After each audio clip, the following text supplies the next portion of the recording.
think I want that one. I think I want that one. You should all be seeing, Phoebe, you can see my mural and you're not seeing anything else? Good. No. Cool. So what we're going to do, we'll do our usual icebreaker run around.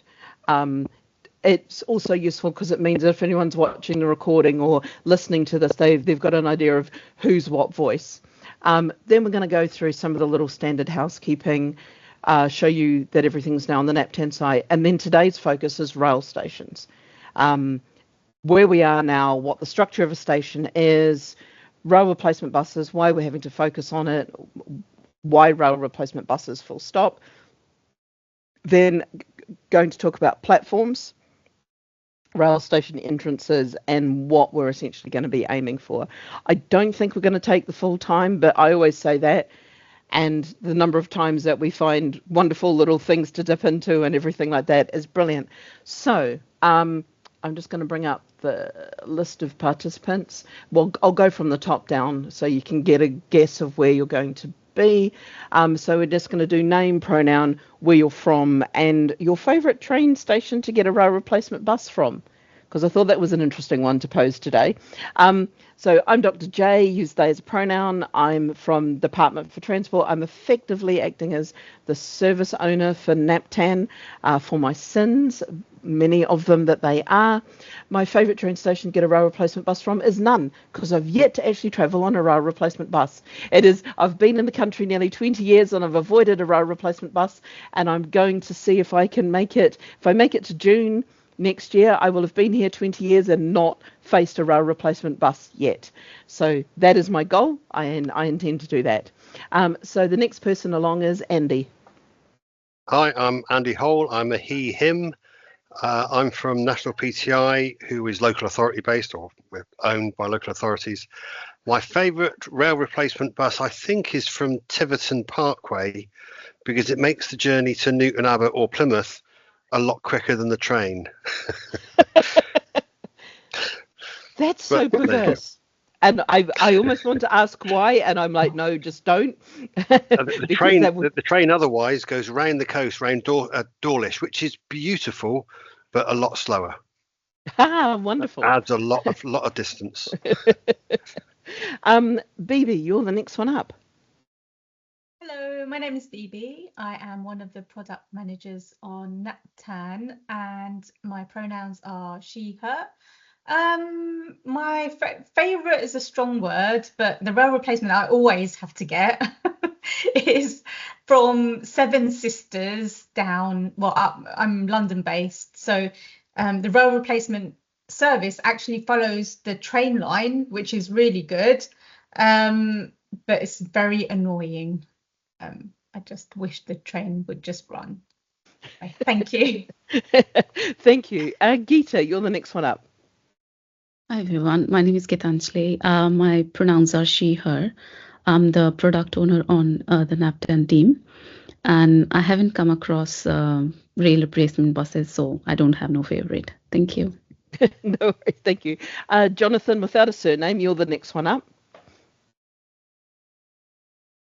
That's me? That's you. I'm Jonathan Raper from Transport API. I'm going to cheat on this question about rail replacement buses, because quite often I travel by bike on trains, and you can't take a bike on a rail replacement bus. So on a number of occasions, what I've actually had to do is cycle between somewhere like Three Bridges and Horsham. And at least on one occasion, I beat the bus on my bike, because it went such a funny way around. And one other fact, there is, of course, one station on the network that doesn't have any road to it in the Highlands of Scotland. I think Corroor Station, you couldn't have a rail replacement bus because there's no road. It's only served by train. I know of another one. And Jonathan, I didn't catch your pronoun. I'm sorry if I missed it. He, him. Fabulous. Thank you. And Jonathan Bigwood, you're the next one up. Hi there, I'm Jonathan Bigwood. I'm he, him. I work for Central Bedfordshire Council, looking after travel line and NAPTAN data there. We also look after travel line and NAPTAN data for our neighbours at Bedford and Luton boroughs. Favourite station for rail replacement buses? I can't remember the last time I travelled on a rail replacement bus, but about 10 years ago I did spend 2 years with a part-time job looking after rail replacement buses at weekends. I think probably the best place I did that was down at East Grinstead in Sussex when the Brighton Main Line was closed over Christmas one year. 'Cause as well as the real trains, you've got steam trains on the Bluebell Railway, and they had quite a nice cafe there as well. So I'll go for East Grinstead. That sounds wonderful. Peter Steiner, thank you for joining us. We're just doing the icebreaker. So it's name, pronoun, where you're from, and your favourite train station to get a rail replacement bus from. Right, Peter Stoner. I'm a he, well, replacement bus from. I do remember a spectacular journey from Seaham, where the bus driver couldn't find his way to Sunderland. So that was great fun in the middle of the night, careering through the countryside, going completely the wrong direction. Yeah. Fantastic. And Peter, where are you from? Which company? Oh, sorry, Ito World. Brilliant. Yeah, I thought so, but my brain is so vague as to where people are from. I thought to double check. And Roger, you're the last one up. Hi, Roger Court, Kent County Council. He, him, and it's been 20 or 30 years since I took a rail replacement bus. It was from someplace like Chalfont and Latimer to Harrow on the Hill. I do remember it was Harrow on the Hill. It took about an hour and a half to do what should have been a 30-minute journey, and I have avoided them like the plague ever since. If I don't have to travel and there's a rail replacement bus, I won't travel. It's that simple. That sounds like, I think, most people's attitudes towards rail replacement buses if they're there. So the very quick plan for today, I'll run through the housekeeping because it's just making sure that everyone's got all the right links. I'll talk about previously on, which is now on the NAPTAN site, and then we're going to focus on rail stations today. Some of it's about the data structure. It's just catching up with where we are now, the structure of a station to make sure that we're all on the same page, why rail replacement buses are the hot topic for me, and a few bits there, talking about platforms. Part of me almost doesn't care why there's only 3 in the NAPTAN data set, but I need to get them in, and it's going to make me cry. Rail station entrances, the problem that I've found and how I'm contemplating solving it, just want to run it past everybody, and then kind of talk about the overall vision that I'm aiming towards with all of this work that I'm putting in. So we've got a YouTube channel. Everything's recorded and published up on YouTube, although this will now, in the next week, there's going to be like 6 meetings go up because I'm running slightly behind on the production. You can also, all of you should be able to follow us on Eventbrite and get those. That's where everything's published. What I'm going to try to do next year is get all the meetings published up, and then I'll put in what they're about, etc., and try to improve that. And we've also got newsletters which should go out this week for December, which have all the updates from NAPTAN and just kind of let everyone know what's going on. That's also, if there's any outages, we use that same newsletter group for sending out for any outages. I know it's December and I know we're having a public meeting in December, but there's no December public meeting because it would have fallen in the Twixtmas, and that ain't nobody going to be around.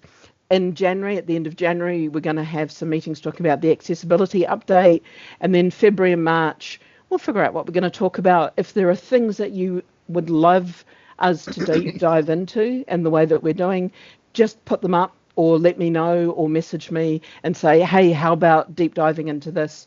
Because otherwise you're just putting up with my whims and also the problems that I'm finding and trying to resolve. Just to let you know, NAPTAN's been stupidly stable for another couple of months. Our uptime's 100%.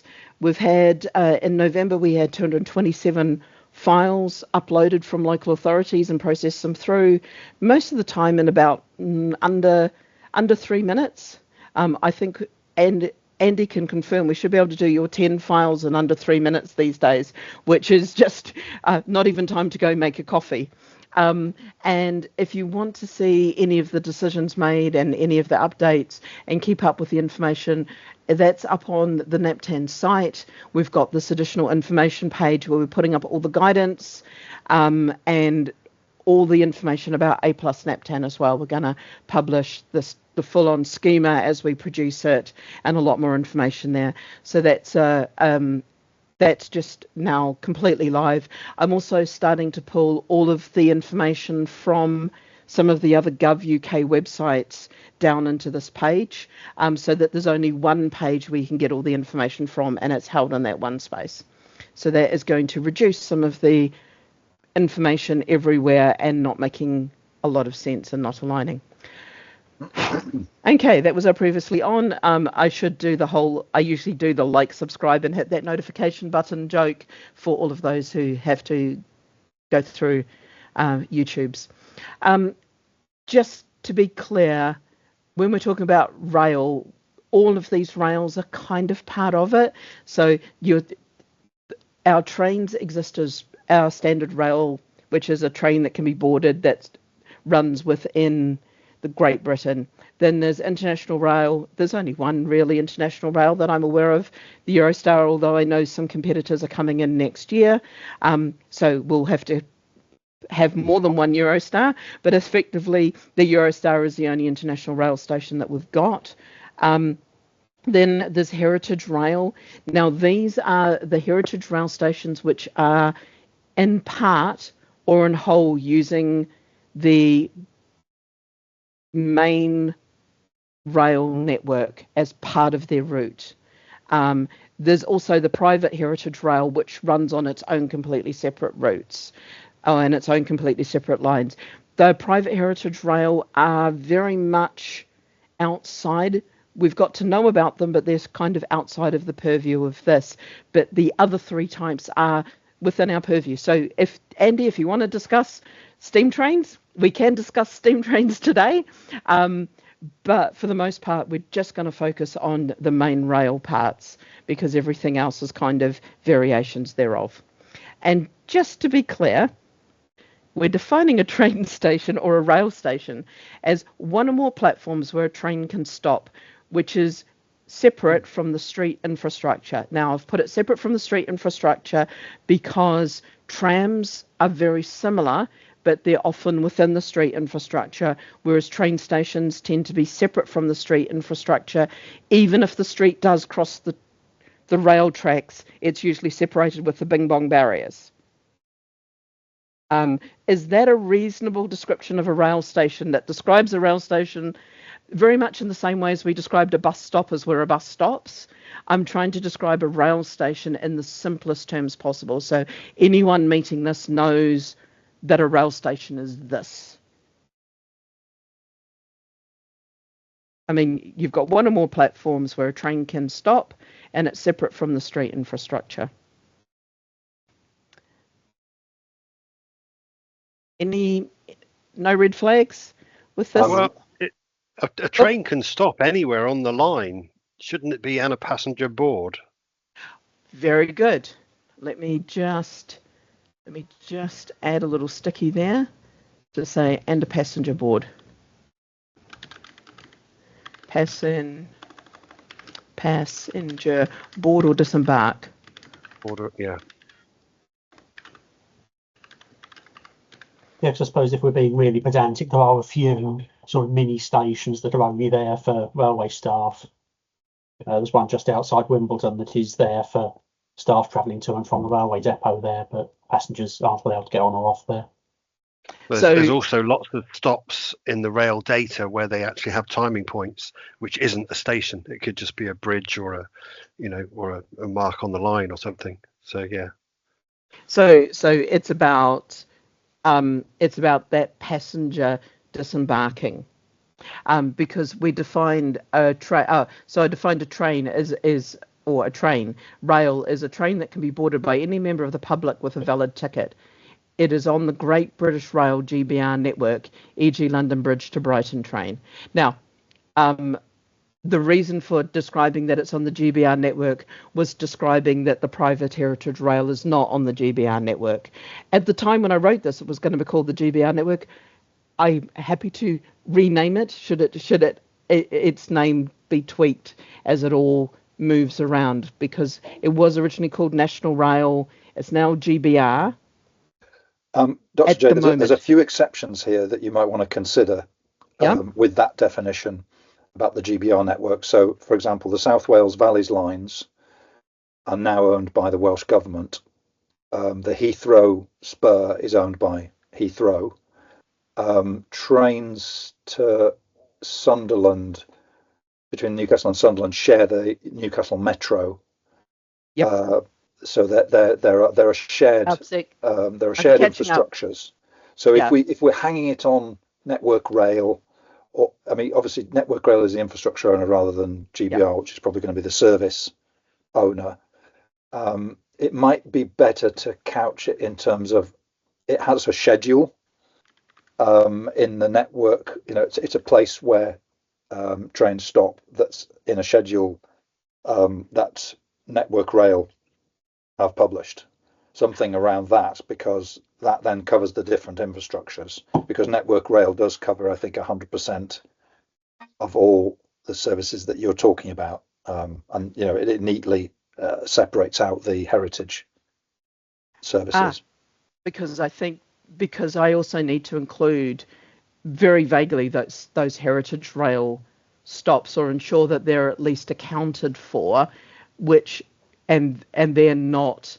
So some of them are on and some of them are not on that. I will think of how to do that rewording, because it's more about mainline and not mainline, if that makes sense. Or, but I take your points, and I think those are really good points to think about and bring up.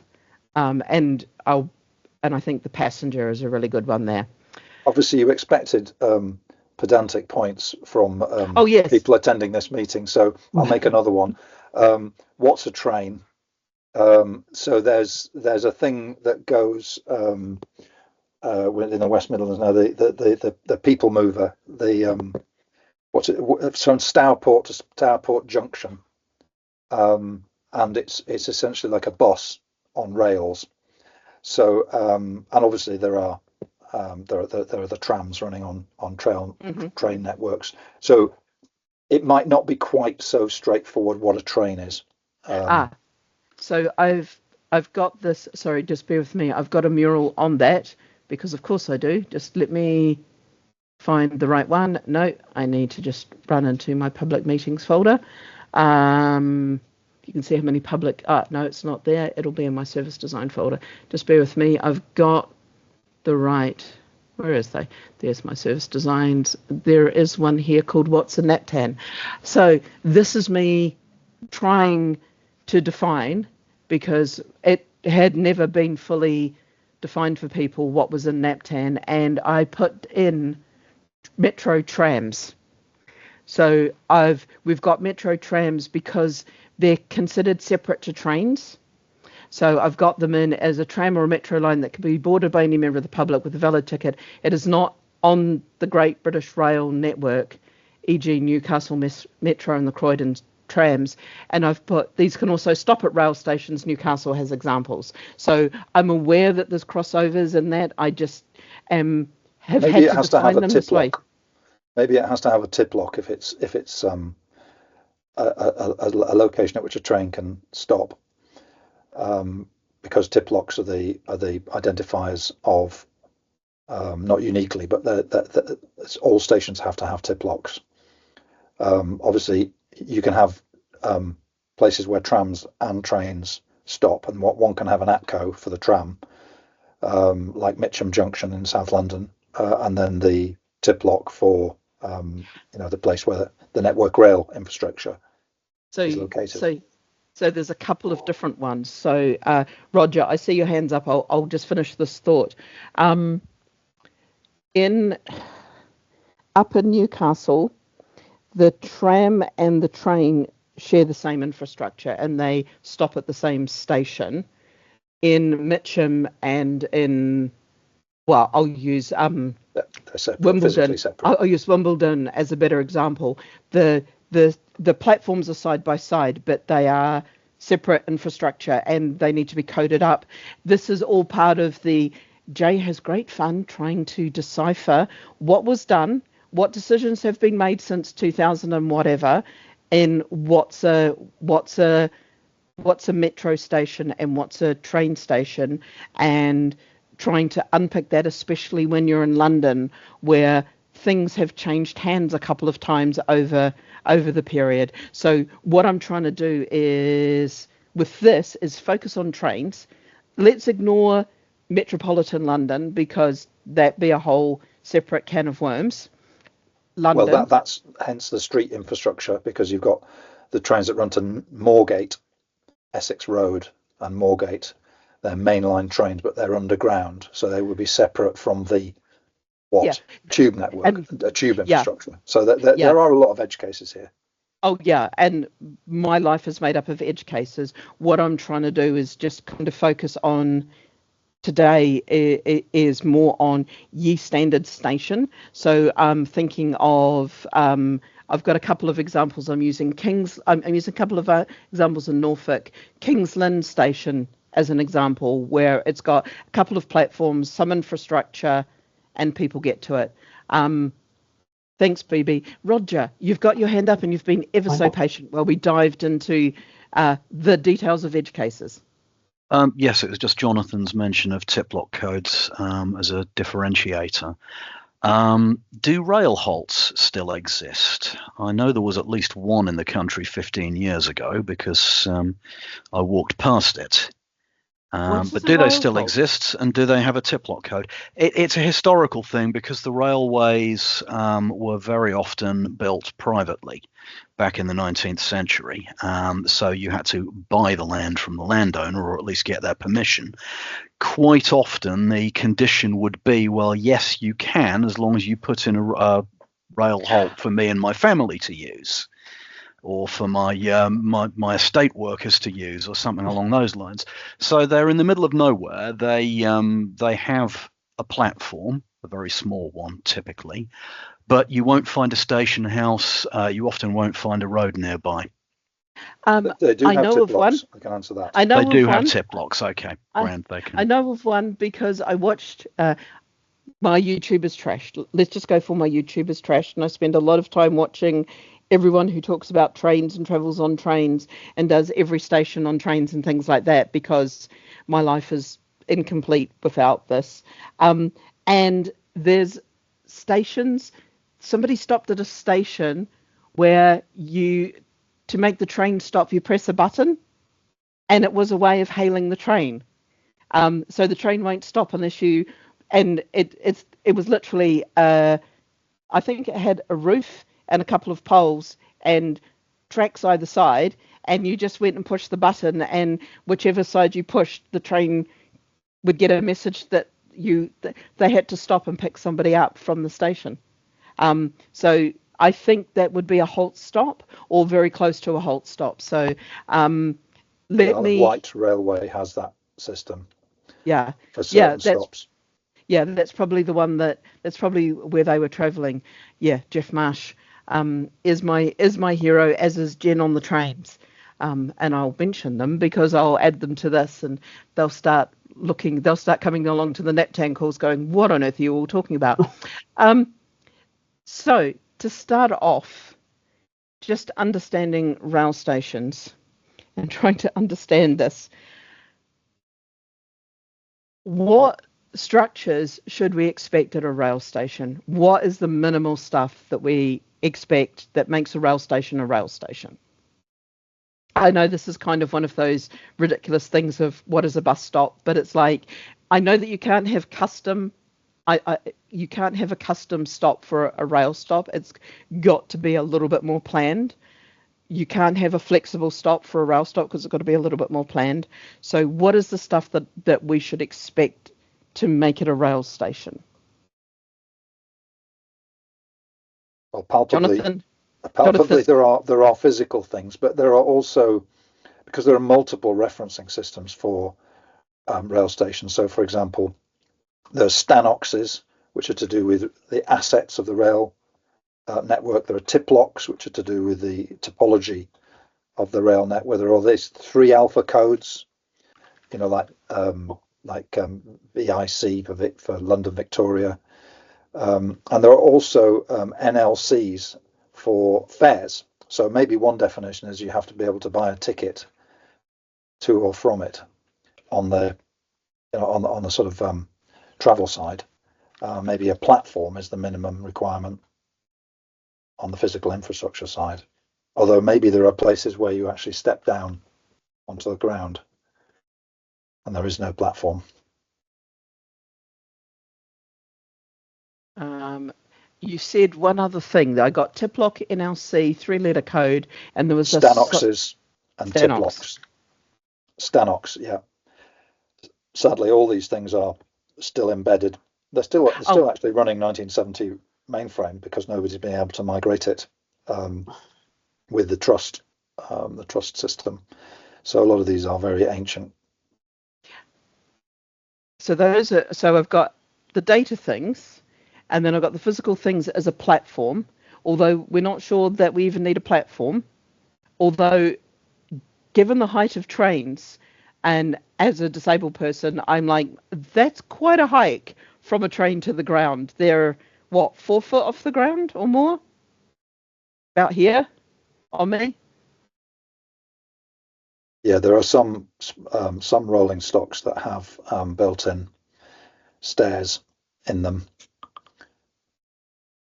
Yeah, not wheelchair accessible stairs. I think a lot depends on accessible stairs. Yeah, I think a lot depends on how we define platform. If we're thinking of it as a big concrete thing that you would normally stand on at a typical station, then that's one thing. But if we're thinking of it as the notional point where the train pulls up, then you don't need any physical infrastructure there for it to be a station.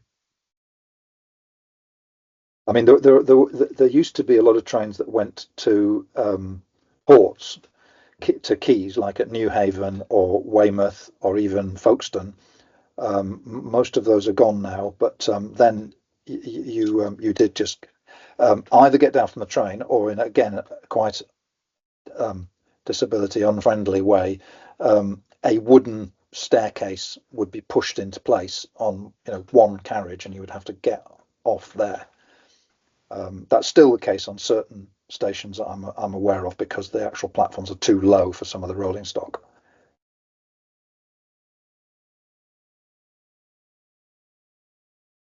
Just make a note over here.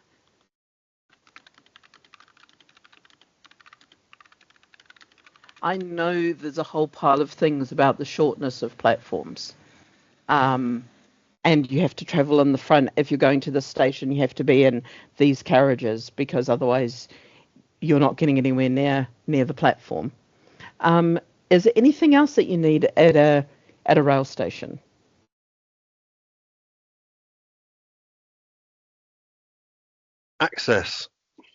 Public access. Well, not to the train, but to the road links. You can walk to Corra Station, but there's no road there. Yeah. Is that always the case? Because are there any stations that only exist so you can change from one train to another, but you can't actually get outside? I know there used to be 1 or 2 of them I've read about, but I don't know if there's any that are still in existence. There's one in North Wales. Again, I've watched a video on it. There's one in Wales somewhere. I'm going to sound like so insane. There's one in Wales somewhere where you can change between different line branches. It's where it goes in one direction and another direction, and this is a crossing over point. And I believe that it doesn't have official road access, although you can cross the tracks safely and walk out to a main road, which is about a mile or so away, but it is effectively a station in the middle of nowhere where you just change from one train type to another. I suppose if it's got a footpath to somewhere a mile away, it would still count as public access. Yeah. I've got an idea. There's a station on the Isle of Wight that only exists so you can interchange between the to real trains and the steam railway. I'm not sure that's got public road or footpath access to That's anywhere Smallwood else. Junction. Smallwoods Junction. Yeah, that might be right, actually. I was just racking my brains trying to think. Yeah. Where I haven't been to the Isle of Wight since they modernised it with 1930s underground trains. It still had 1920s underground trains when I went there, so Smallbrook Junction wasn't there when I went there. Right. Let me just. So I have a feeling. The I have Isle a of Wight feeling is you sounding. can't- Sorry. I have a feeling you can't actually get in or out of it except. Isn't it Smallbrook?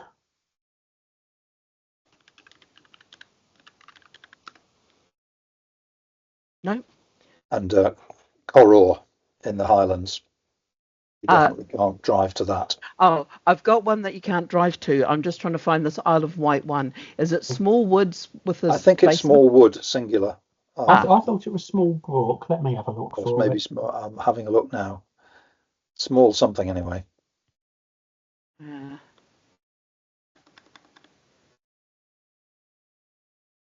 Because the Isle of Wight is sounding like it is literally Small an edge case. brook. Small brook. Yeah. BROK junction. Small Brook Junction Ride. Yep. There we are. So if I use my little street view, can I see it? Oh God, no. There's definitely no road. No road nearby. Right to it. So that could well be. Yeah, but there's a road to here, and there might be. Is that a walking lane? No, that just seems to go through fields. So yeah. So the other one that I found, because I wanted to find all kinds of different things, it's not that one. I just need to close this. Get that out the way. It is this one. Reedham. It's not Reedham, but it's the other one. What is it called? The Broads. Burnsey Arms, which is another one of the ones that I found, Yes. which is in the middle of. Here's its rail station, in the middle of nowhere. Yep. If I take off the layers, you can see that it is there. I think you can see. Oh yes, you do, because people have taken photos, so I do actually get to see what it looks like. It is literally just a platform, and a whole pile of field. That looks like a halt to me. So that's as close to a halt as. Yeah. That's what a they halt tend to look like. Yeah. So it is actually listed on National Rail, because it was one of the ones that I'd heard about, so I went looking for it, and I went looking for how it does rail replacement services, and it's like, nope, we don't do rail replacement services. So it's going to give me, when I get onto the next part, it's one of the ones, one of the exemptions, right? So public access, kind of, because this has even this one, which I'll just move down to here, because that's where we were talking about it, has some kind of public access. I believe that's footpaths that we're looking at, those light green lines, because the roads are grey. So you're quite away. Don't know how far that is, but it's probably a mile or more away from anything that looks like humanity, in one direction, and then even further away from humanity in the other. So we've got platform and public access is pretty much what we need in terms of physical infrastructure for a rail station. And for data things, there's tip blocks, there's NLCs, there's the 3-letter code, and there's the Stanox codes.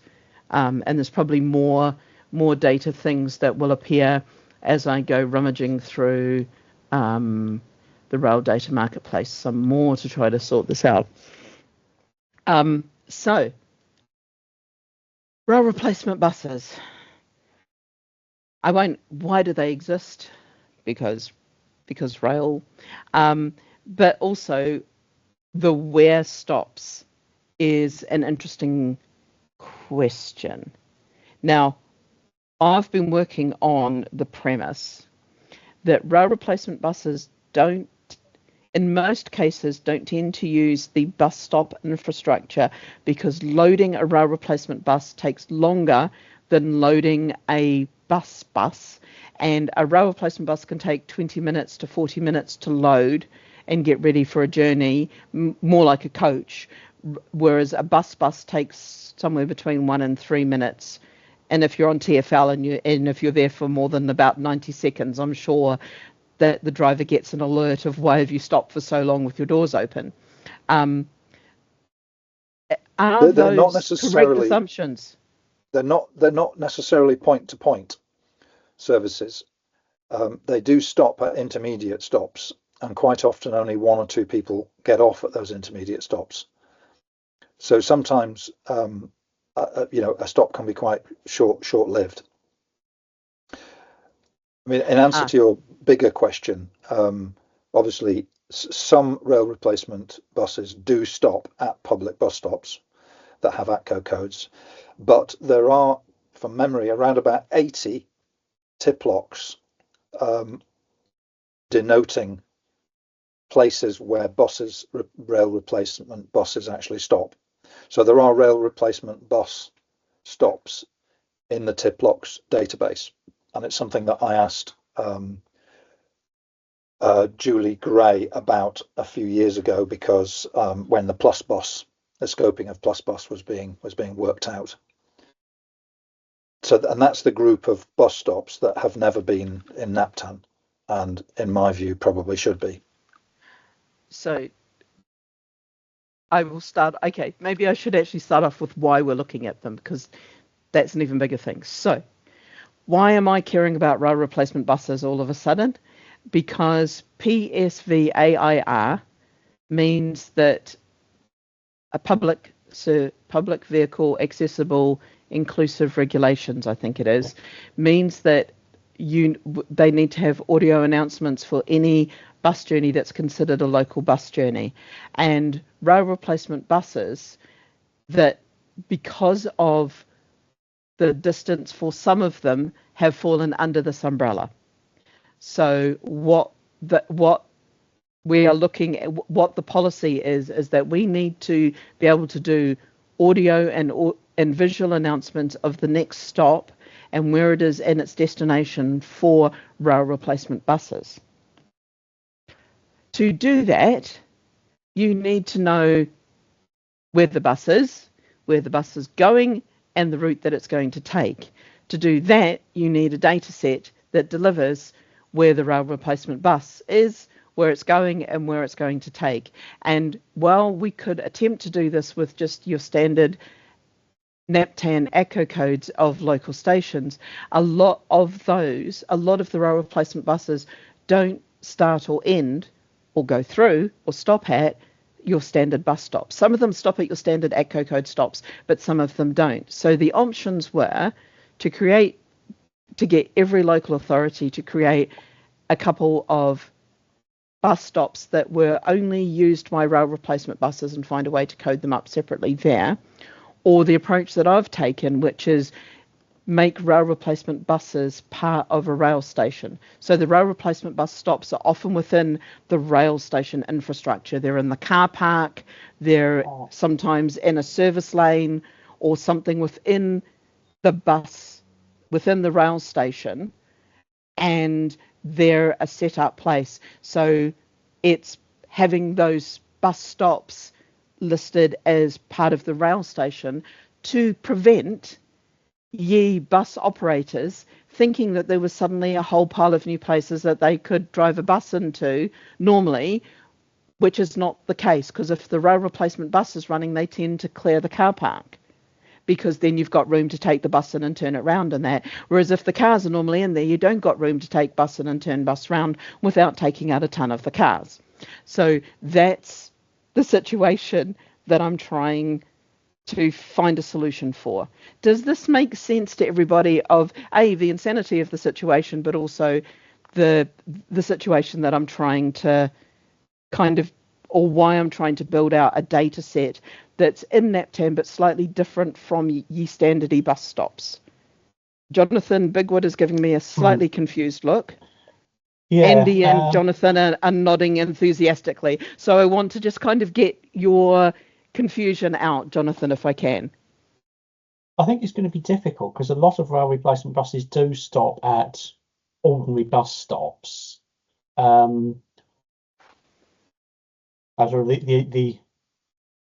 Certainly sort of suburban London rail replacement services, I would say, probably mostly use TfL bus stops. It annoys the TfL bus drivers and the passengers a bit, but generally speaking, everybody lives with it. Outside London, in a lot of cases, there's one or more bus routes don't run on a Sunday, so you can use a normal bus stop and not get in anybody else's way.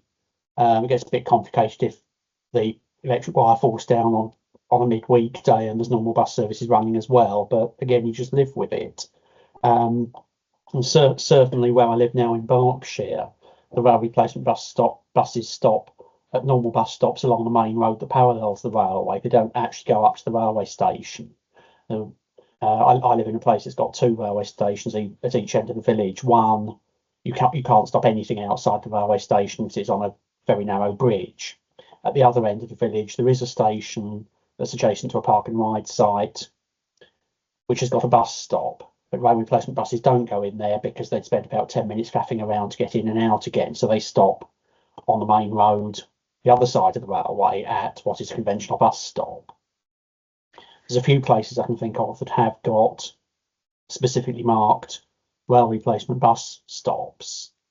I know there's one at Dartford, for example, in Kent, and a few others, but I would say the majority stop at normal ATCO-coded Naptown bus stops. Which is great for most, but unfortunately it doesn't cover all, and I need to find the ones. I've done some hunting through the National Rail site, and there's a number of let me just find the Kings Lynn one here, I think it is. Yeah, it's on the station maps now, isn't it? Yeah, so they have a rail replacement bus stop that's not a normal bus stop. So this is one that I would need to code in, and what I don't want to do is ask Norfolk to code it in as a bus stop. But there's other places where. Do you have a rail replacement bus stop? Just a sec. I'm just trying to find their rail replacement. Do you have a rail replacement? Just bear with me. I've managed to not bring up Onward Travel station map. Where is the rail replacement services? At the station entrance. Oh yes. So this is a weird one. They say the station entrance. There are 2 station entrances. They don't say which of the station entrances it is, and they say it's only a minibus. And it took me a little bit of work to figure out they're probably meaning this one, not this one, because this one's but it's down a very narrow road. So this is part of there's some London v London. I'm just going to ignore London for the moment because they've got enough bus stops to cover everything. And if you're running rail replacement buses, you've got a bus stop to run things from. What I'm trying to cover is places like this, Reedham, where you need to, and Kings Lynn, where you need to have a bus stop to run that from that says this is Reedham Station, or this is where Kings Lynn Station. This is where tip locks are going to help you because, as I said earlier, I'm trying to find the file now, but we did make a file. We did extract all of the tip locks that identify rail replacement bus locations at places like Reedham, and I think there were 80. And I recall the interesting fact about them was that the furthest away of them was nearly a kilometre from the station, because for reasons of not being able to turn in access and that sort of thing. So you should look at the tip lock database, and you can find some, I suspect most of those stops that you're talking about there that don't have ATCOs, that don't have service buses, but do pick up when replacement buses run. Right. So that that's a great theory, and I'm going to test it out because there's also a ton of rail replacement buses that are in, I believe, potentially in the rail data set, because one of my hidden things here is there's a whole pile that have the word bus tagged after them. So I've got a little theory that these are the rail replacement. Somebody somehow has attempted to put rail replacement buses.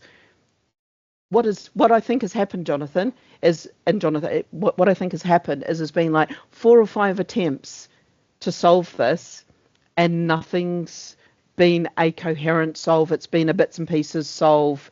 And what I'm trying to do is, even if it's a bits and pieces solve, I want to document it really clearly of this is where you find your rail replacement data. So there is no bus operators coming to me and coming to DFT and saying, we can't do PSVAIR because we don't got data. I have to provide a data set of some sort, or instructions of how to build a data set of some sort, so that you can do your, I'm going from here to here, and announcements get made using audio-visual tools. But there are some more definitional questions once you go on to services, because there are some rail services that were closed literally decades ago that have bus services running to effectively replace them all the time, 24/7, and they sometimes don't appear anywhere in, for example, TNDS, and they only stop at station forecourts. There is a bus service that goes from Peterborough to Hunstanton, I think, via Kings Lynn. That is one example, or used to be one example. So there are some long-term replacements that are not just for engineering works, and have been used to circumvent some of the rail closure legislation to continue to provide a service even though the rail infrastructure no longer can. I thought that Peterborough one was now a registered local bus service, but you could buy through train tickets to it, rather than being specific rail replacements. I know there's that famous one in sort of somewhere in West London, sort of West Ryslip to Ealing or something bizarre like that. Yeah. I've seen a video on that one. It has no station, but it does have that service, and so quite a few of those sort of places have tip locks, even though there's no rail station anywhere near them. Yeah, and I think Minehead is Taunton to Minehead. You can buy through tickets to the buses of Somerset 28. Right. So that's really a through ticketing arrangement rather than a rail replay. Strictly speaking, a rail replacement bus. I think Excellent. Might be bear in mind that we do sometimes see these journeys both in the rail data, usually in the summary form. The Peterborough, Wisbech, Kings Lynn would be one example. But then you also get the full version with intermediate stops in the TNDS or the BODS data. So certainly we have an exercise of suppressing usually the one from the rail company, from the rail data, and to use the local one with more detail. And so that's where I think some of these codes come in. Sometimes the rail data will be using rather a mixture of codes. Sometimes if you're lucky, they will use an ATCO and relate it very specifically, and otherwise it's a rather general code related to the station, the tip lock information. So there's work to be done here. I definitely agree with that. Yeah. So if my goal is to provide a data set so that if you're a rail replacement bus operator, you have a data set that might be a mix of 3 or 4 different pieces of information coming together, but there is a data set that you can grab so that you can build your rail replacement bus route and have your PSVAIR compliant audio and visual announcements upon your vehicle, because that's the goal. Is this am I trying for I've got to do it. I've got to find a way to do it. Because we have to support the PSVAIR ability of rail replacement buses. Maybe there's an ontology of there's a time ontology here that you should use. So there are these long-term, multi-year, even decade-long replacement of train services by buses that still have train schedules and still use train referencing. Then there are kind of almost season-long replacements where, for example, a reconstruction of a railway will take place and there'll be no services for maybe even as long as 6 months. And so there will be a right through the currency of rail timetables and bus timetables, things will change. And then, of course, there's engineering work that lasts a day or 2 days. And I wonder if each of those might be treated separately in your plan. Yeah. My other question would be who are you intending to give this data to? Because I'm inclined to think it should go through the train operating companies or the people who organise their rail replacement buses for them, rather than going to the individual operator that might be providing one bus out of 20 on a rail replacement service. So for the PSV, for the regulations, it needs to be provided to anyone who is providing that service, so that they have the information to do their next stop, etc. Now, yes, I will be sending it to the train operating companies to set up their rail there, but they already know where their bus stops are. They already know where the routes that they're planning are.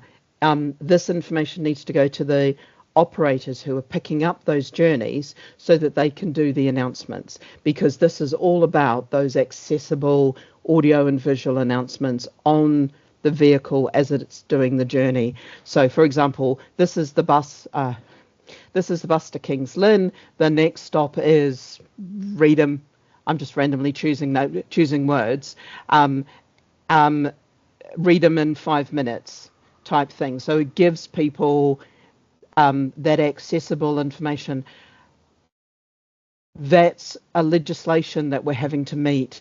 So I'm now taking this mess and trying to create something that supports that legislation. Otherwise, we have bus operators who are not able to do those announcements because the data doesn't exist in a way that they can use. Because all of the announcement-y stuff generally uses where the bus is to do some of the announcements, or the person pushes it. And it's kind of all part of, we need to let people know what that journey is. How's that for an explanation, Jonathan Bigwood, before I go to Peter's yeah, question? I think I see what you mean, but sort of I can't help wondering if it's going to be easier sort of if the individual bus operators get their information from the train operators rather than each try and invent the wheel at ground level. Because the typical rail replacement service, even if one bus operator is the lead operator on it, there will be potentially quite a few different bus operators on the ground. The idea of sort of 12 different operators having to do all of this, and they'll all end up doing it slightly differently and make different mistakes, does not strike me as a good idea. I can see your point, and I can see your point. I am the conduit for which the data. So the data has to exist so that to support the legislation. So this is it's going to be open data. I will definitely give it to the TOCs. Whether the TOCs give it to the bus operators or the bus operators take it direct from us, there is a desire to have a technical solution that is some sort of technical doodad that says the stuff in a voice. That is one of the things that I'm having to look at and build support for. so that we've got where something is and what its name is. Very much the what is where, which is why this falls into NAPTAN, because we are the what is where.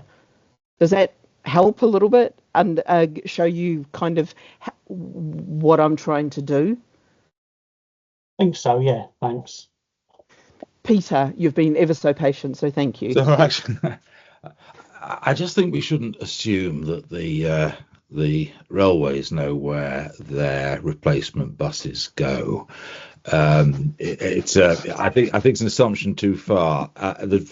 My experience is great variability about it, and of course some are put in at very short notice in response to an emergency that might have arisen. So I think this is a great opportunity to provide definition. But I think some companies really just like to have the idea that they have a replacement bus stop in the data somewhere, which is related often in coordinates are just the same as the central point of the railway station, not even on the road, and they then just can schedule sort of a vehicle to it, provide the information to the bus drivers and whatever, and let them get on with it. But which isn't good enough, particularly if there's ambiguity and then trying to direct people to it. So it's a great opportunity to bring that definition in. I would very much favour using NAPTAN points where existing bus stops are in use, so that the naming all matches up with what the ordinary buses use, so that people get that.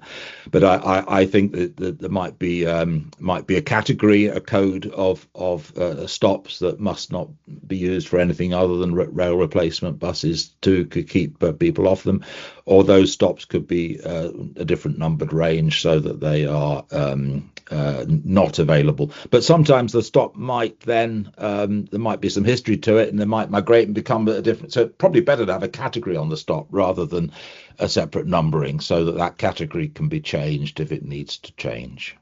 So what? Okay, cool. I can see the hands have lit up. So I'm not going to say what I was thinking. I will run to get, so that I've had Peter's thoughts. So Roger, I'll get your thoughts on this. I'm not sure I would trust the train operating companies to always know where the rail replacement stop is going to be. I'm thinking of the situation at Ashford International, which is a very big station. It's got a domestic side and an international side on the other side of the line. When I was picking my wife up from there on a regular basis when she worked in London, you would see the rail replacement buses there. You had a marked stop on the domestic side. They didn't use that. You had coach stops on the international side. They didn't use that. They would drop a dolly stop wherever it was convenient. And frankly, I wouldn't trust them not to switch to the other side if they thought it was going to be easier for them. So we will need to impress upon them this has got to be a fixed point. Otherwise, you're going to end up in that particular case with buses going down different roads than they would normally take.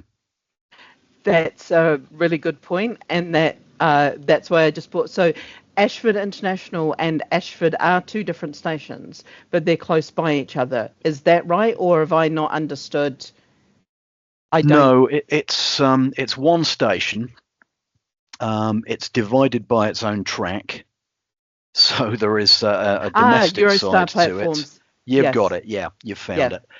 Yeah. So there's a domestic side which is closer to the town centre, and the international side where they had the Eurostar lounge back when it still stopped there, which was on the other side. Of course, it's all a misnomer because half the town lived on the international side and had to use that rather than the domestic. But it was the fact that they were using a dolly stop, and it wasn't necessarily always in the same place. A dolly stop, is that one of those? A temporary bus stop that you can pick up and move around. Right, because I was thinking of I think I've seen them. They're kind of like a circle on a post with some wheels, and you kind of wheel it around. They can be a lot of different shapes, but the principle is the same. Yes. Good. Just making sure I was seeing the same thing you were seeing. That's great because I'm not going to make any statements about the quality of the data because I am currently attempting to get to the data. I will show you some of my struggles with getting to the data in a moment. Andy's been helping me out a little bit with this as well. So Jonathan, I'll get your thoughts.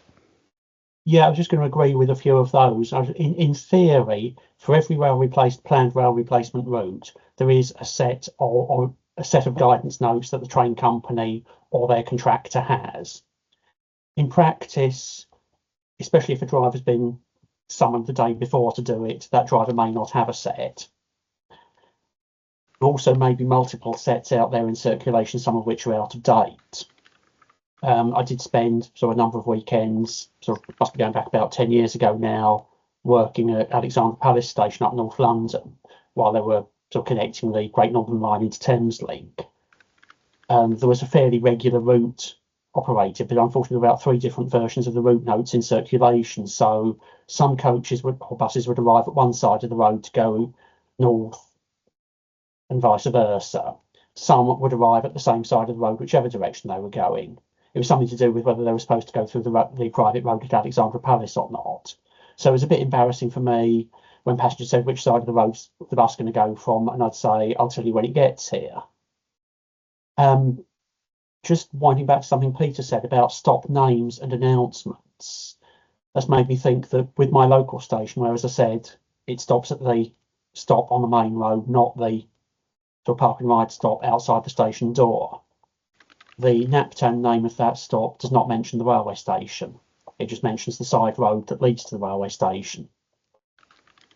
And similarly, the next station up the line, the bus stop is physically called Station Road. But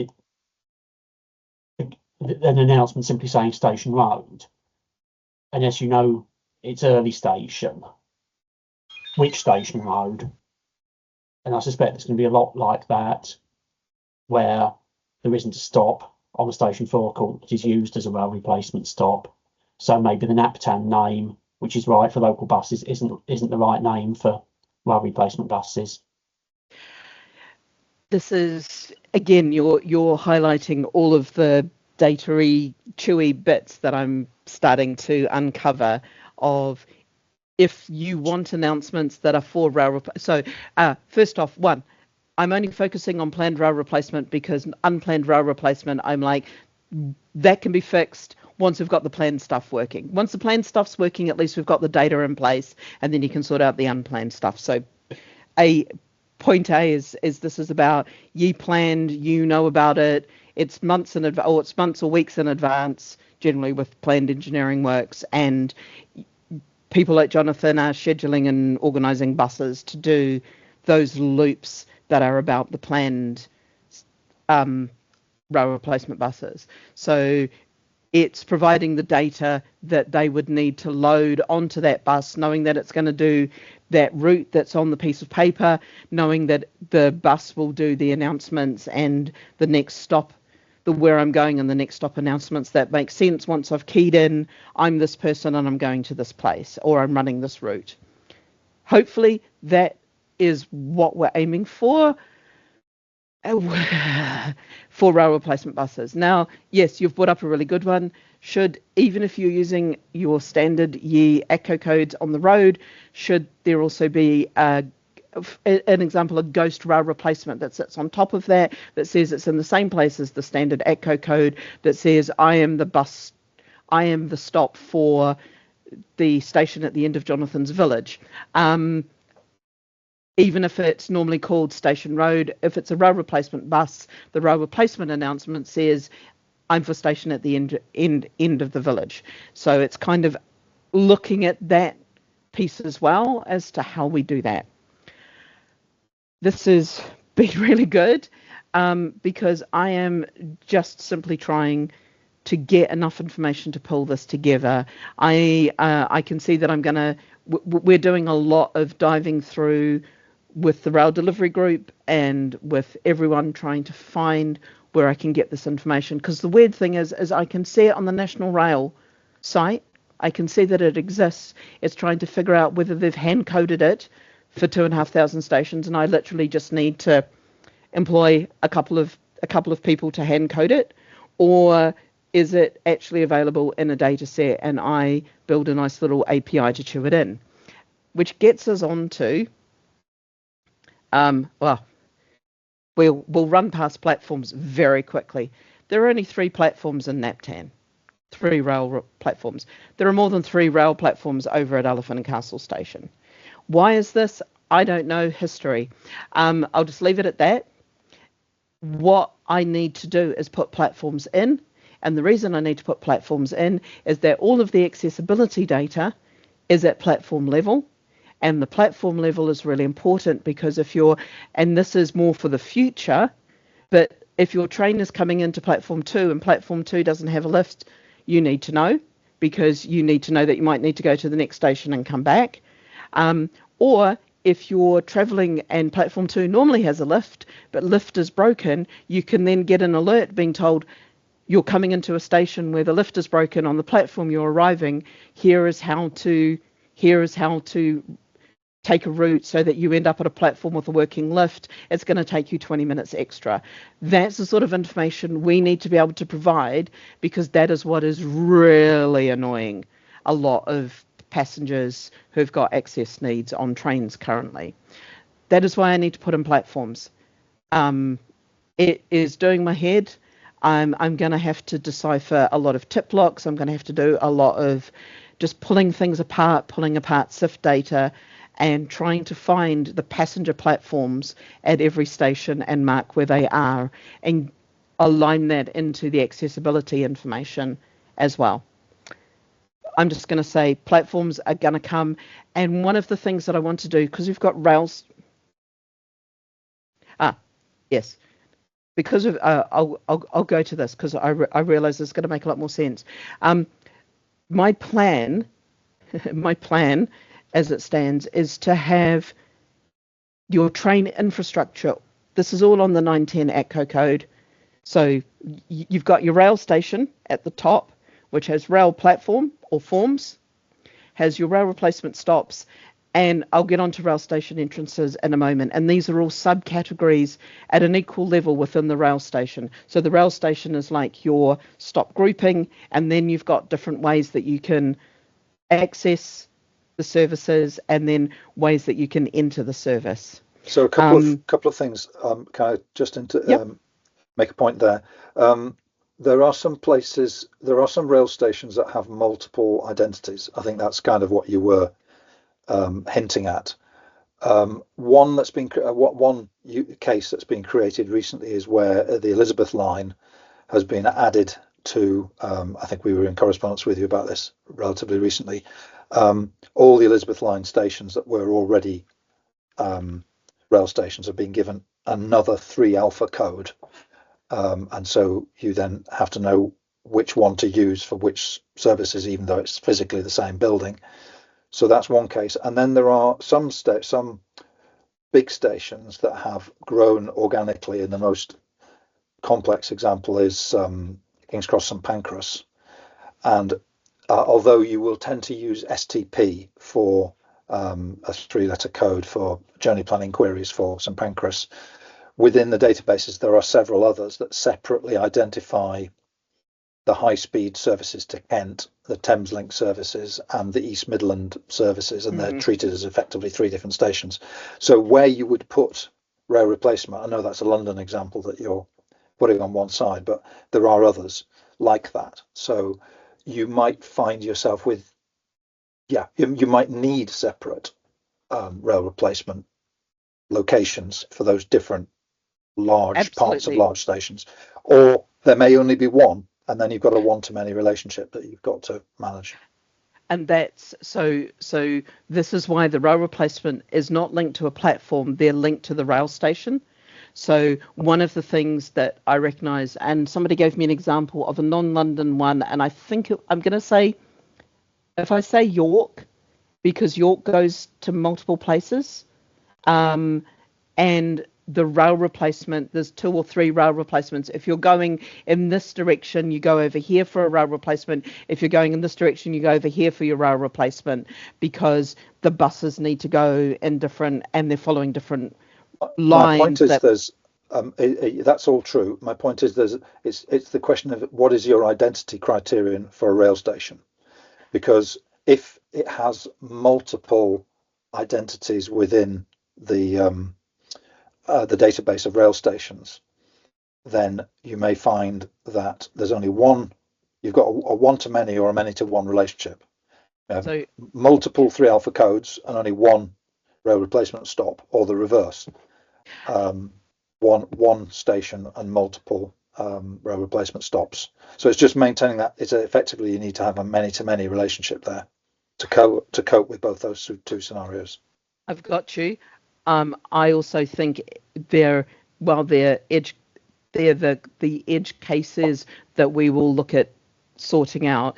What I'm going to show you just very quickly, if I go to my rail audit. Some of them are big though, so they're edge cases. But I mean, for example, Liverpool Lime Street and Liverpool Central, no. are on top of each other. Totally get the bigness. I have 2,500 stops to sort out. Very much like with the accessibility, the King's Cross St Pancras problem is a big problem to solve, and I could spend a lot of energy solving King's Cross St Pancras, or I can do 450,000 bus stops for the same energy and then solve King's Cross St Pancras when we've got a lot more accessibility in the system. I'd rather solve 2,000 rail stations and then fix the 500 or so that are edge cases than focus on the edge cases first. That's the right ratio. That's the right ratio. 2,000 normal and 500. Yeah. So they're normal. sort of more than edge cases, but you're right. That's the approximate ratio. So the way that I've found them, or the way that I'm looking for them, is when I've gone through and done the best of the rail audits that I can do, and I'll cover this in a moment. I've got 5 Clapham junctions. Why do I have 5 Clapham junctions? Don't even ask. It's because there's not platforms, and what they've done is there's not platforms, so they've created 5 Clapham junctions to cover everything. It's a London problem. I've marked them as platforms duplicate. Is the moment I put platforms in, I can deduplicate the data and have only one Clapham junction with the correct 17 or 18 platforms, rather than having this 5 Clapham junctions. Because which Clapham junction do you plan through? Which Clapham junction do you want to travel via? I don't know how anyone makes sense of this. So that's how I've been tackling it and identifying some of the complexities within there. The rest of them I will find as I come to them, because they're not going to be the simple ones. Because when I start to put in bits, when I start to put in platforms, the insanity of this will show up a lot more. But this is kind of the overall data structure that I'm going for. And so the other thing that I need to talk about, because Andy, Jonathan, and Roger, Jonathan Bigwood, this kind of impacts on you. Rail station entrances. You all tried. You all made a good shot of it. It's a right mess, because half of you don't have rail station entrances entered correctly. Half of you don't have rail station entrances. Most of the places in Newcastle don't have any rail station entrances. There's just a rail station with no entrance. Because of the data that I can get from National Rail site, I'm going to build in the rail station entrances, and there will for some time be duplicates of rail station entrances, but effectively the 910 version will become the one that is canonical, and I will get yous who can delete stuff to remove your rail station entrance records, and we will keep them, because National Rail should know where the entrance is. And one of the things that we've found, for example, when I look at this one, Reedham, this is Reedham. There's a rail station entrance here, and there's one here. There's 2 entrances. But when I look in Norfolk data, it's only got 1 rail station entrance. And this is part of the problems of people putting in a rail station entrance, but they've not put in the second one, or they've put in the second one and it's gone out of use, or the road's changed or something like that, and it's not been updated. So it's like, let's take it away from local authorities. I also understand why you got rail station entrances. It was because the centralised data was too much of a mess and you needed to control where people were going. This is what I'm also trying to solve because I have big things. So what we want to do is, I don't ever want to be editing rail stations ever again in my life. I've done more than enough of them. I refuse. Well, I don't refuse. I'm just going to have to do some of them. But what we want to do is create a rail station from the rail data marketplace information, that canonical information that comes from National Rail or RDM or RDG or Great GBR, whatever it's called. We want to take that information in and create a rail station with minimal human intervention. So we're going to use data tables and APIs to build our rail station and publish that as NAPTAN. Now, that's going to take a little bit of time to get worked out and to get nice and tidy, but we're going to be able to do that because we get all of the information from the rail data marketplace anyway. So why not do it so that I don't have to copy pasta? Because copy pastaing is not fun. And one of the other things is, if we do it this way, when a new stop is entered in whatever systems we pull, we will be able to identify that a new stop exists and create it and present it to somebody for approval, or say, when will this go live, or something like that. So we won't have, as I'll show in a moment, this backlog of stations that don't exist anywhere. Peter, you've got your hand up, and then Roger. So Peter first. Well, it's just in terms of rail station entrances, we've certainly, NITO have done a lot of work on them to create them where they're not there. So we have information that we could maybe discuss with you. But also, I think, being aware that some of that data is already quite embedded into pathways models and things. I imagine some of the MDV sort of regions that was very much part of their work as well. So just overlaying new entrances coming from another source might be quite disruptive if there's quite good entrances there already working within the data. I appreciate there's a lot of places where they're not, but they're I mean, you mentioned Tyne and Wear. We've done all the metro stations, for example, and produced pathways models for quite a lot of them as well, because Google was wanting them. So some of that work has been done behind the scenes and no doubt could be shared.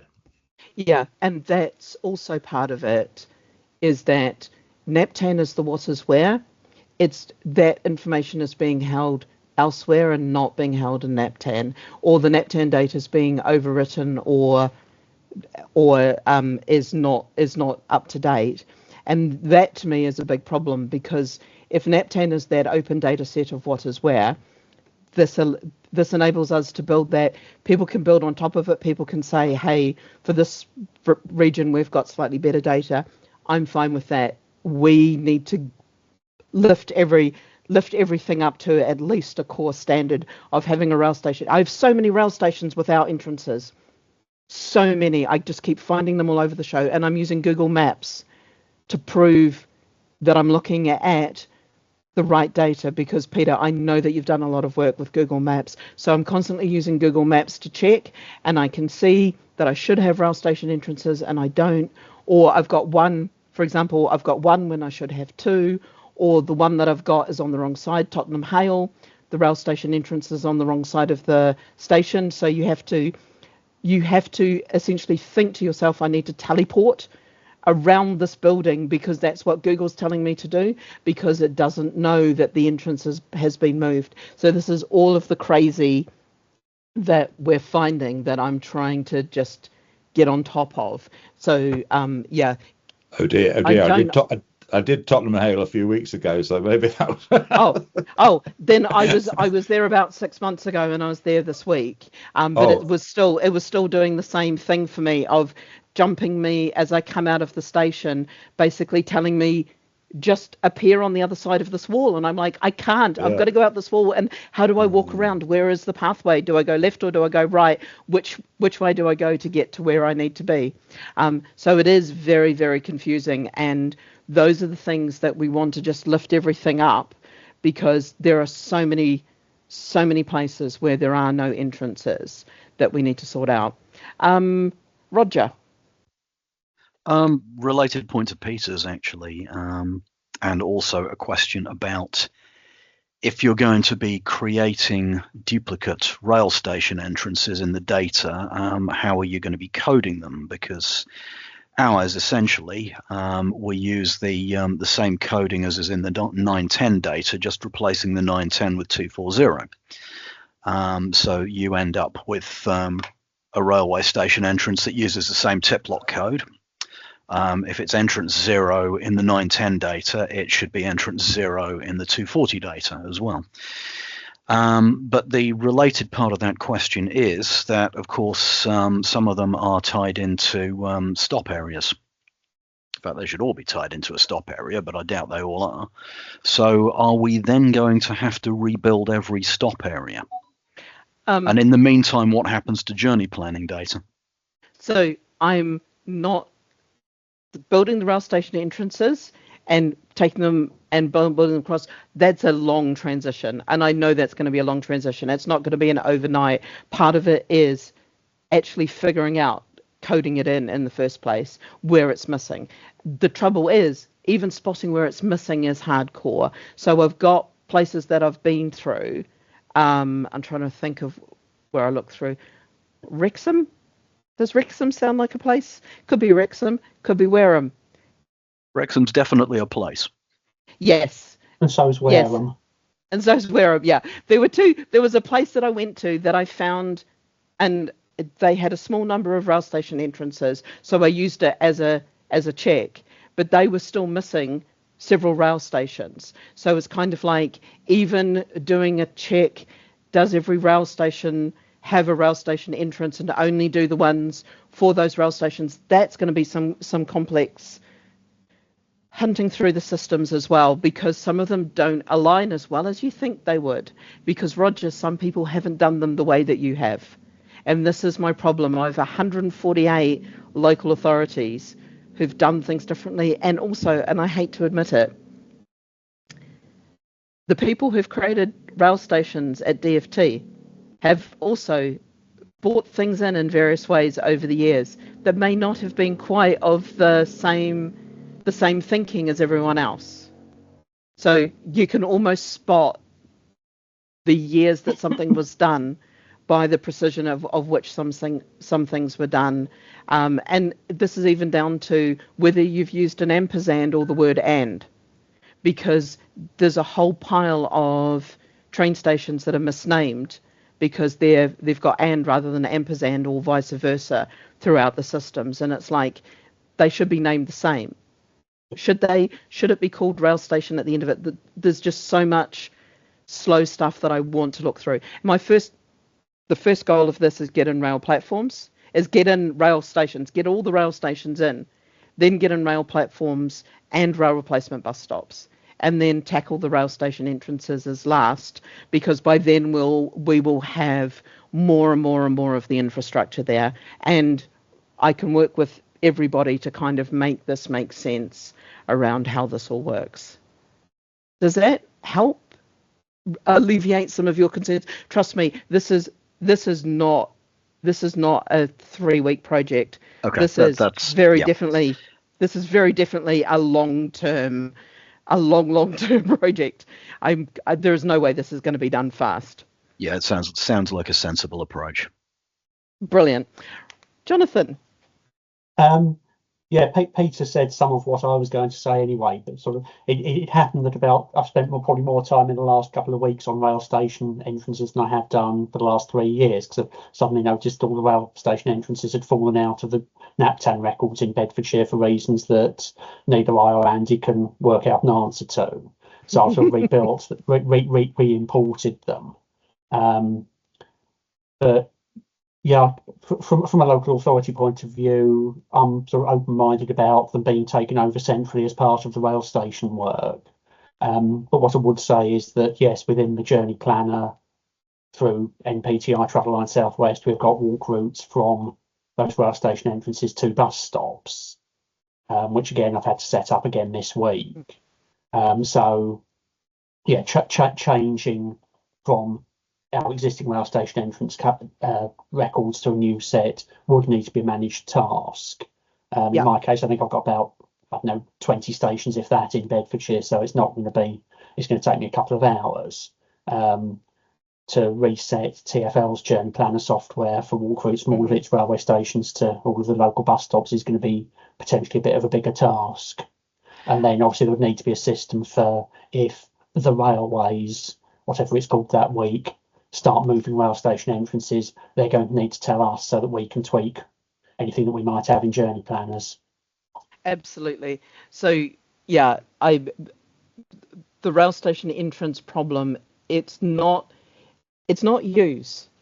It's the people that aren't here that are the worst of problems, because a lot of them are the ones that haven't done the work. So there's just no rail station entrances, or there's only half of them in, or they don't exist in the correct way. So that's what I'm trying to tackle more than make more work for you.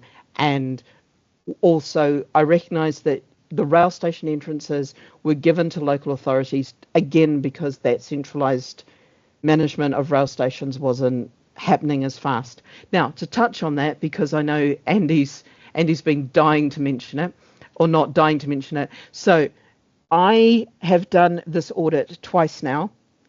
It takes quite a number of hours, because it has to be done in a horrible manual fashion because of some other bits and pieces. And unfortunately, the latest data I can get is from 31st of March 2023. That's the latest canonical list that I've been given, and that I was then able to audit against NAPTAN. Now, that allowed me to see that I had 5 stops that I needed to add. 2,500 or 2,200 that matched, they were all fine. 213 I've got to fix the name of. 163 that I'll deduplicate when I've got the platforms, and 82 to remove, because they're things like Paris and Brussels, which are famous UK stations. So taking out the international stations. But then Andy gives me a lovely spreadsheet, which I've only just started to look through, which is SIF versus NAPTAN, which was brilliant and really useful and amazing. And thank you so much. And I looked at the first one, Ashington. So I then went to my lovely audit and went Ashington, Ash, A-S-H, A-S-H, A-S-H, Ash, Ashford, Ashley. There is no Ashington. So yeah, but it's just opening in a few months, in next month. So yeah, it's just about to open. Absolutely, but this is part of the problem. I have the latest data from the Rail Delivery Group, which is that one that I'm working against, and even just working against the SIF, I'm finding all of the stations that I will also need to add. So what this meant was the data that I was given as, here is the canonical data of the stations. It's updated every year, and you can use it to audit your stations. May not be quite what I have been told that it is. And what I'm doing now is looking through Darwin and everything else from the rail delivery marketplace, the rail data marketplace, to find the right data set that is updated enough that we can use it, because we need to know about stuff 2 to 3 months in advance so that we can put them in, so that people can start planning journeys from them, and we also have their live dates. So that request, tell me stations several months in advance with their go live date, and tell me all the stations, that's what I'm trying to ask of the data marketplace. So we're currently working to build that, because that gives me an auditable thing against, and something that I can then go and build the stations for. With Andy's help, and I really appreciate this, Andy's just shared this with me yesterday, and I've just shared it with the team, is just being able to go through and go, okay, these are the stations that we need to be able to find. Let's go and look through the data, make sure that we understand if this is coming from the SIF, how we get the SIF, how we interpret it, how we build it, so we can build our matching and flag this correctly, and it's not being done manually by me. So there's a number of tweaks that I'm going to have to do on naming. I'm going to have to fix all the names, and if I fix all the names, we can do more matching. What I'm trying not to do at the moment is add a ton of stations without having a data feed to add them, just because it's going to create more stress in a couple of months' time, when we really need to get the rail replacement buses in. So I'm so sorry to the people who are dying for these stations. I just need to put a little hold while I sort out this data problem and get it set up enough that I know where I'm getting my data from, and I know that the data is going to give me the data I need.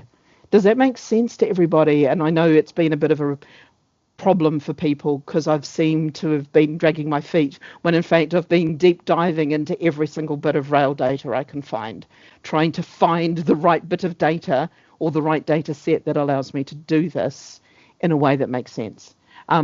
So Jonathan, your hand is up. Yes. Unfortunately, Rail Data Marketplace is not the canonical source. I mean, we're on Rail Data Marketplace ourselves. It's extremely good service. However, the canonical source is a database called Corpus that is operated by Network Rail. RDG operate subsets. They have a subset of the data that applies to passenger services. You'll find some of their data is in Darwin. You'll find some is in Rail Settlement Plan data. After this call, I will point you at all those sources, but you're going to have to start with Corpus. That is the ultimate source, and then all of the other sources are in effect subsets. So fantastic. That's the key starting place. Because we've been pointed to Darwin a couple of times, and it's not been quite as useful. And so now this helps me understand a little bit more. This has been really great, because I've been trying to pull this apart with a little bit of help from some people in RDG. But the Elizabeth Line situation is exactly where the nub of the problem lies, because the RDG and Network Rail disagree what the stations are called. They've both issued their own identifiers, their own three-letter codes, and they only work within their own infrastructures. Yes, exactly.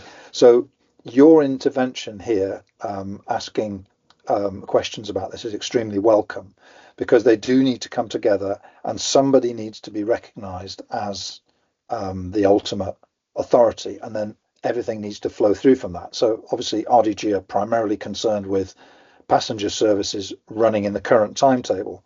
You know, there are some passenger services not running in the current timetable, or yet to start running, or that have stopped running, or that are long-term replaced by buses, etc. They will be in Corpus, and what RDG will have is a subset that relate to current services. So this relates to something that came up in our governance call today, which is most of you know John Wilkins from BODS, who is the bus policy person for BODS. We need to find that same person for rail, or of a similar that policy person who can help with some of this. And BB has been tasked with that hunt. Find the right person within DFT, and I think BB and Catherine are going off to try and figure out who is the right person, because if I need to remove a station, if I believe a station is gone, like Avignon is not where's the remove? Barbican rail station doesn't actually exist anymore. But not as a train station, it's on the tube network. Absolutely. I don't wish to remove it until I've got approval from somebody to tell me, yes, that is definitively something that you can remove, because removal from NAPTAN is quite a big step. Well, that's why it's important to make a distinction between the infrastructure, where it is possible to offer passenger services, should, services be planned differently. That's where corpus sits. That's where the infrastructure is.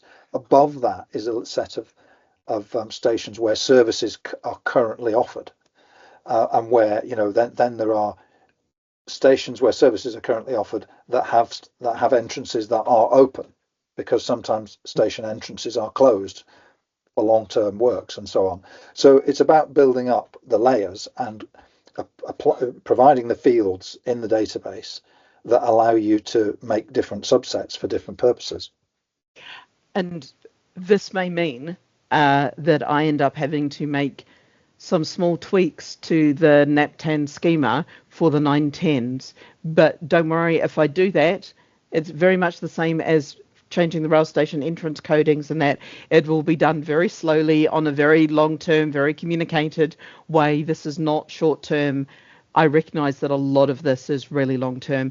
Literally getting a list of rail stations and ensuring that I have all of the rail stations there, I thought that was going to be just a couple of weeks. I honestly thought it was just a matter of pulling across a couple of data sets and going, this matches, and then every time I've gone through it, I've found more and more holes and spaces where the data that I've been given is not quite right, and I need to go and hunt down more data.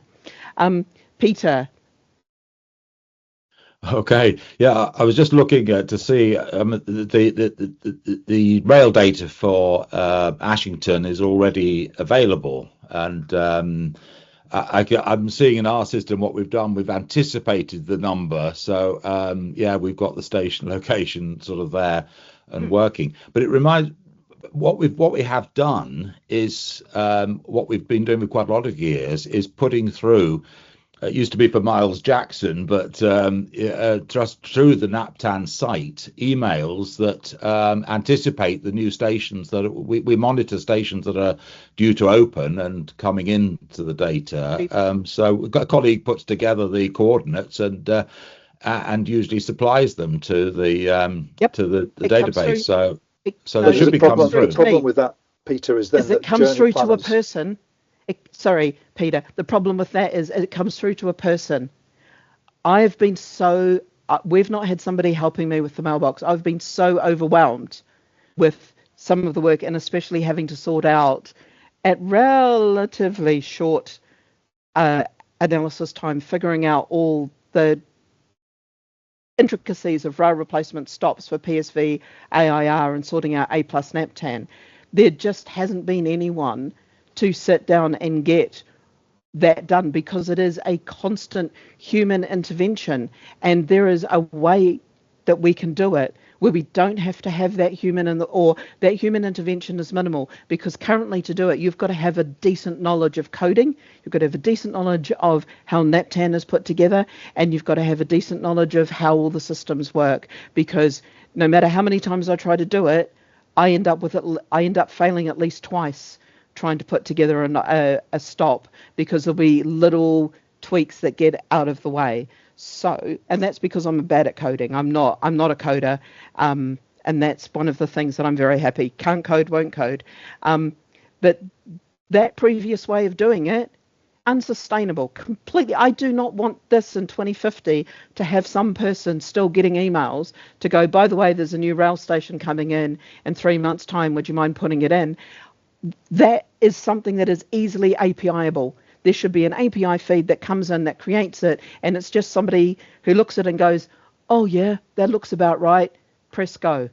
and we can announce out, we've published XYZ rail stations when we press go. That's my beautiful vision, which is called I Do No Coding.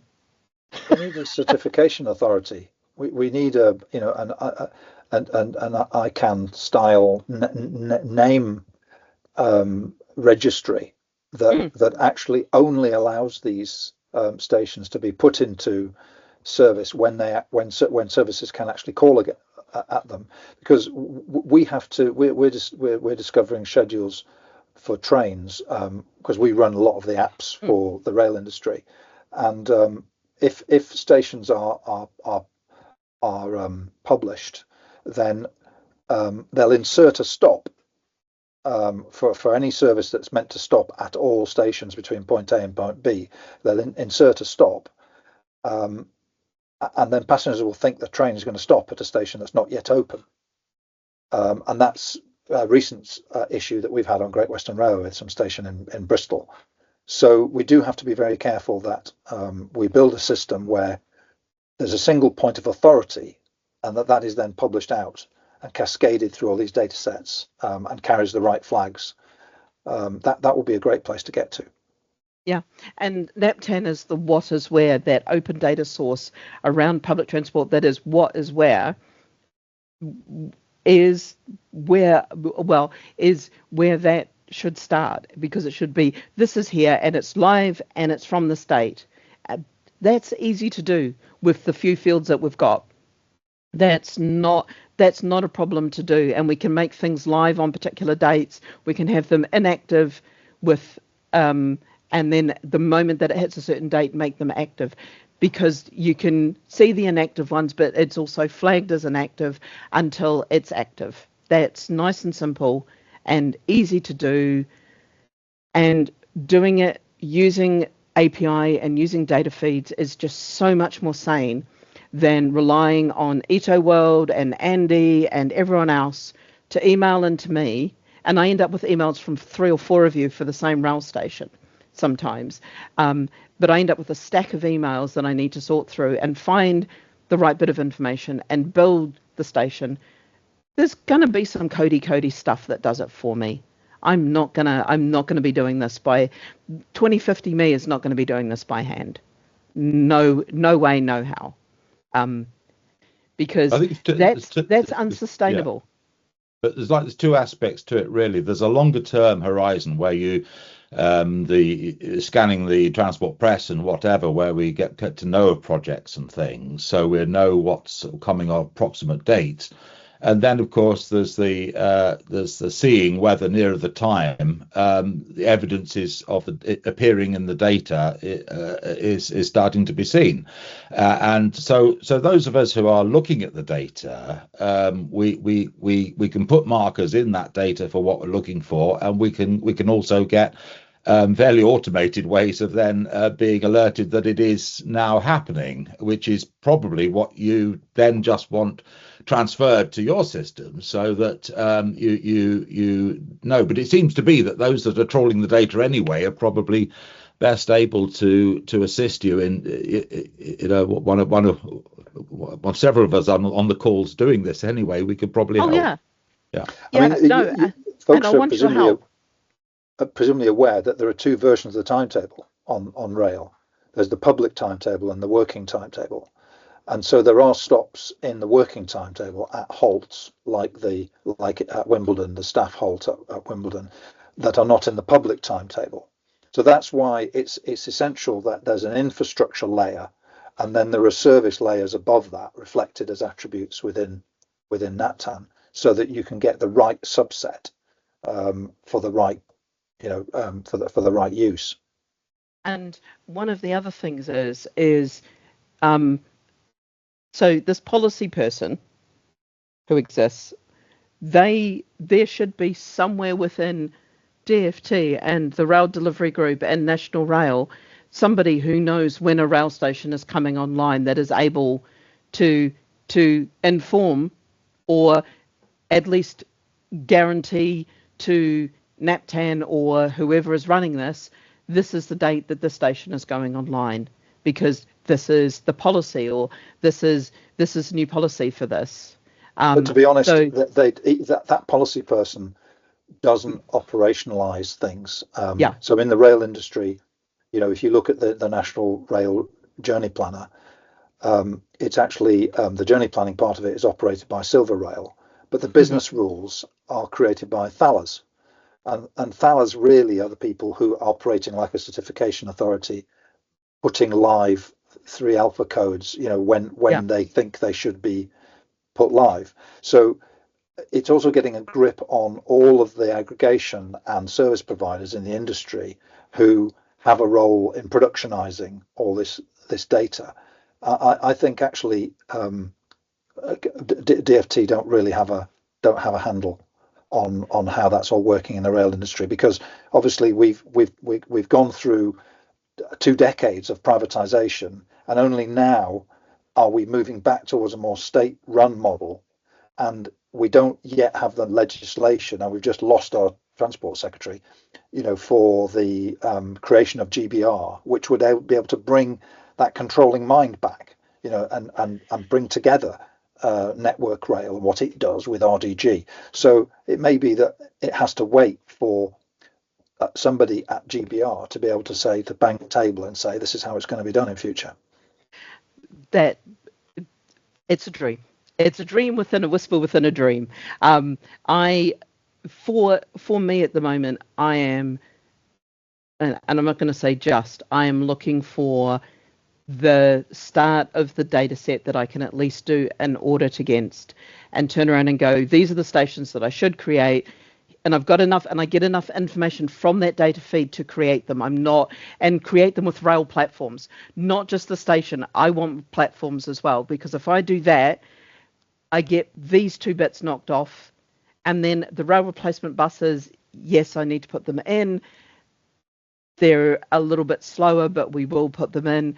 And what I'm going to do is just create, so rail station entrances is RSE, rail stations I should know, rail platform is RPL, and rail replacement bus stops are going to be RRB.